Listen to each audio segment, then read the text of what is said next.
Greetings, everybody, and welcome to a special edition of the Rockman Power Hour.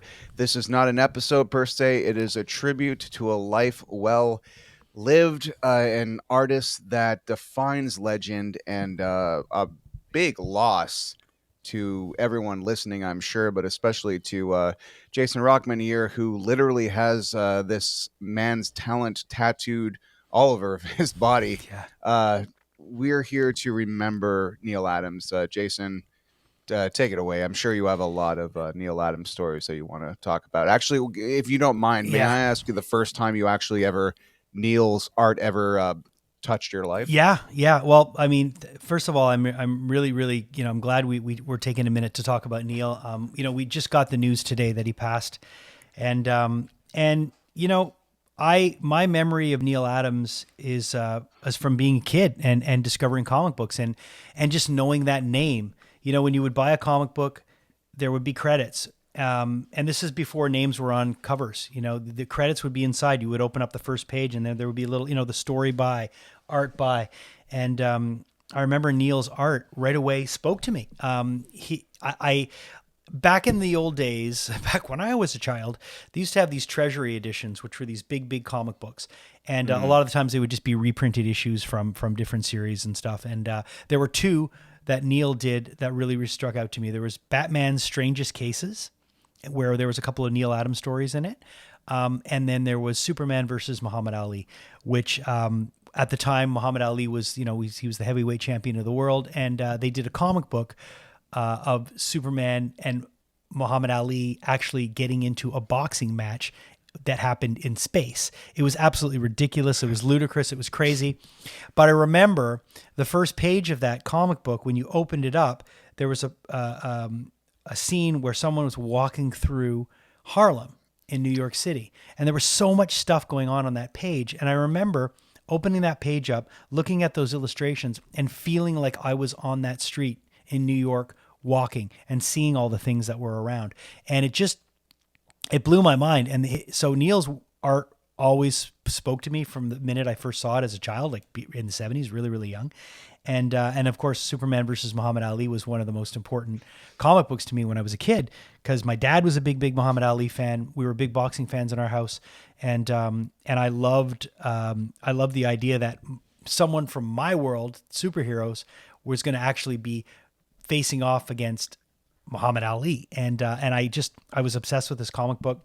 And years later, when I got involved with Montreal Comic Con, we had Neal Adams as a guest, and it was the first time that I met Neal, and I was just beside myself. And I remember I invited him to come on to my radio show on Show'em, and he came in, and it was also the first time that I met Marco Rudy, which is great because Marco was with a couple of friends of mine from Guelph, Ontario that were visiting, and they were coming to the Comic Con, and they brought along Marco, who they met in the alley. Who they met in the alley. Show. They met Mark, who they met in the they met Marco in the lobby of the hotel, and and they called me and they said, "Hey, we've got this comic book artist, this young guy who's going to be at the Comic Con. Do you mind if we bring him along to the show?"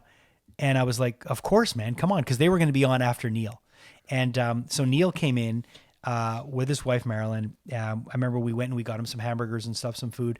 And Marco brought his portfolio with him. And Neal looked through it and critiqued him and ripped him apart, but said some great things as well. And I remember, Marco and I are great friends. Marco and I have become the best of friends. And he told me, he goes, that moment with Neal was so humbling because I thought I was this and that. And Neal Adams, I had a chance to have Neal Adams one-on-one critique my portfolio. And he says, he always says how it just made him that much of a better artist. And I remember having Neal in the studio and talking to him on Show'em. And it was mind-blowing that one of my heroes from the comic world was joining me.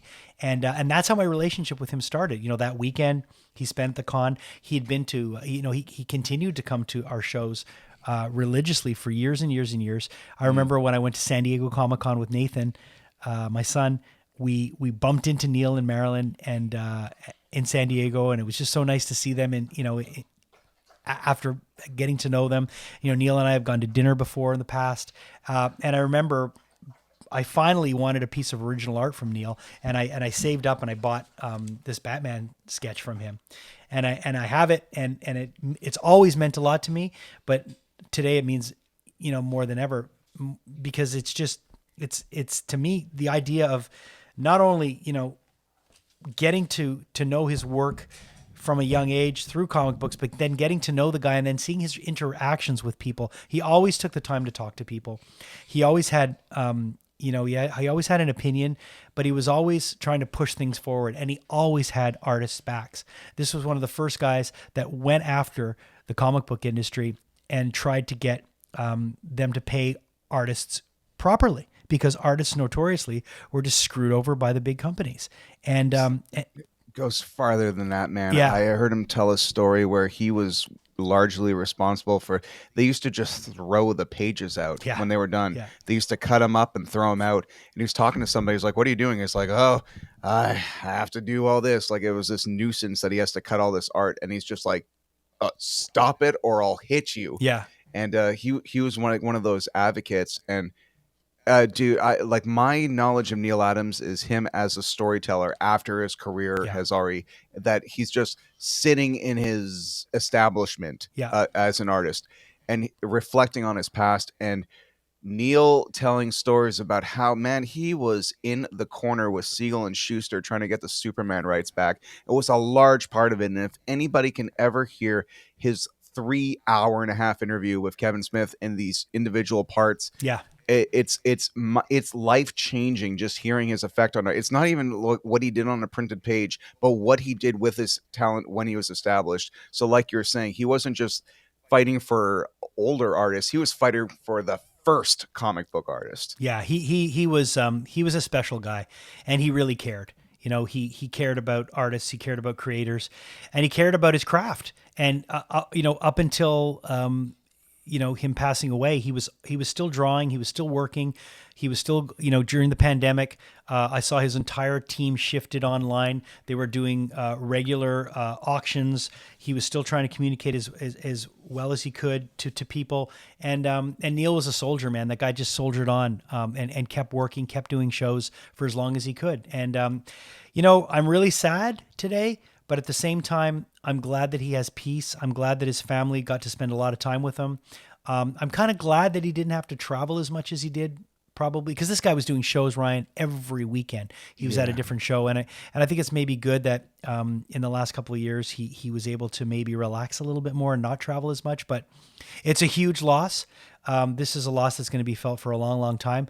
But know that Neal touched so many people, and myself included, in ways that people will never understand. I mean, he was a legend in the world. He's one of the pillars. If there had to be a Mount Rushmore of comic book creators, and it's Stan Lee's there, Neal's there. Neal's there. There's a spot for Neal, and no one would argue that. Nobody would argue that. And there's so many comic book creators that have come and gone. We've lost so many over the last few years, but losing Neal was that one took the wind out of me today. I literally did. I Yeah. mean, I was at the grocery store. I had some stuff that I was waiting online to pay for, and I got a text from my buddy Mitch who said Neal's passed, and I threw everything down and I left. I couldn't stay in there anymore, because I was just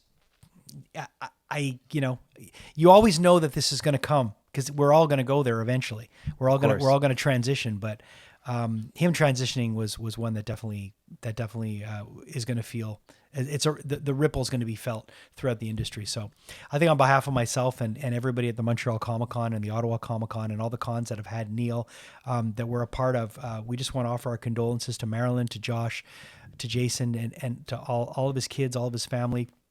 They're a really classy bunch. They've always been really, really great with us. And it's sad. It's a sad day, but know that Neal's presence will always be felt in comic books.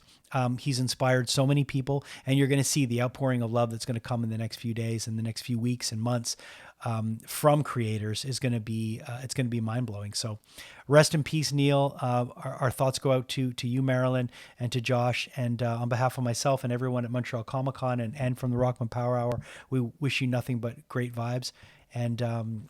And I hope one day I get to see Neal again, wherever that is, whatever way the energy flows and makes us come back together, because he was a great guy to hang out with. And he always gave me shit for getting tattoos. He when I showed him, I have a piece on my calf that was done by Anam Qureshi from Bloodline. Yeah.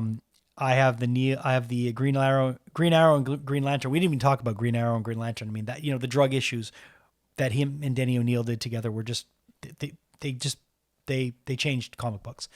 Dude, we didn't even talk about how him and Danny brought the Dark Knight back into the Dark Knight, who had been a Cape Crusader Yeah. for decades, who had been a joke. Yeah, Yeah. there's so much to say, but I remember I started getting my Neal Adams half leg tattoo, and it wasn't of Neil; it was of Green Arrow and Green Lantern facing off, and on the back there's John Stewart, and there's a little plastic man. And I remember showing him that, and he goes, "What'd you do that for to your body?" That was the first thing he said. And then Marilyn was like, "Stop being so grumpy. Just take a picture with it." So he did. And every time I would see him, I would show him the progress. Like, "Oh, I got this colored in." He's like, "Oh, you're crazy. What are you doing that for?" So I love. Like, I'm immortalizing your art on my body, Yeah, dude. exactly. But Yeah. he was something special. So rest in peace, Neil, and our thoughts and prayers go out to the entire Adams family.